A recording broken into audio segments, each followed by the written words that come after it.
Hello, my name is Ray Wong. In this presentation, I'll be talking about the two important figures in early American book history, Anne Bradstreet and John Foster. So, Anne Bradstreet was born in 1612. She was the first published poet from the colonial America, and her most famous book is called The Tenth Muse Lately Sprung Up in America.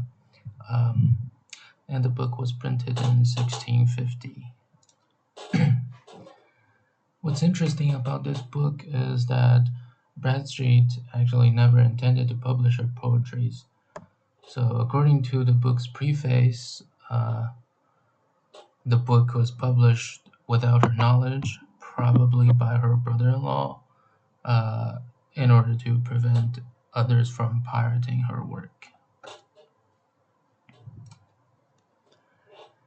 And the paratexts of the book contain dedications and poems written by other people, and some of them compared her to other male literary figures. Some compared her to gods, and one of them joked that her writing might hold political powers.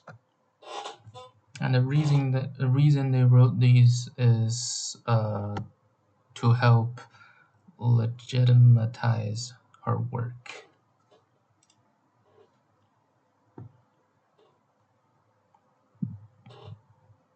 So what this shows is that Bradstreet didn't have much control over her book. Her book was published without her consent, and the book has to be uh, kind of filled with disclaimers and praises written by men to be accepted. So she fits in the concept of hidden literacies. Now, Bradstreet's legacy matters because first, she was the first published American poet, and second, she was a female writer in the male dominated print culture. And lastly, her poems reflect her life as a Puritan woman in the early colonies, making her voice historically unique and valuable.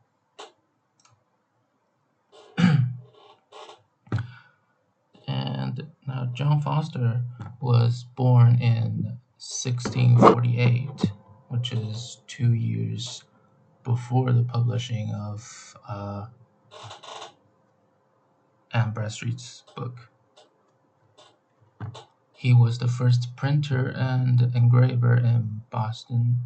He created the first printed image in the colonial America and the first map ever engraved and printed in America.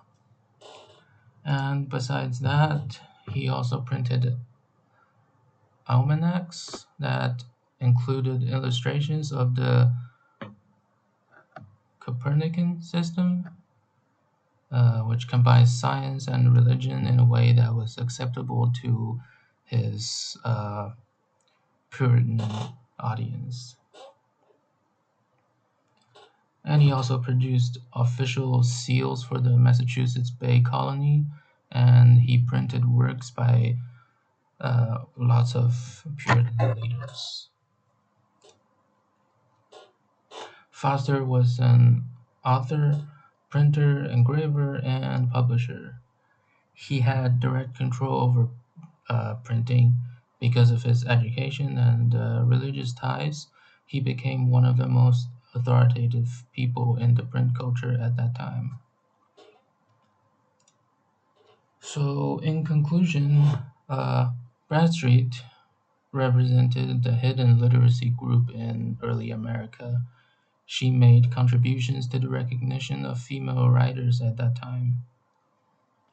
And John Foster, on the other hand, was the technical pioneer who was at the authority of the printing culture at that time. And he made many religious and scientific contributions to the colony. And he represented the material authority, and infrastructural control of men at his time. Thank you.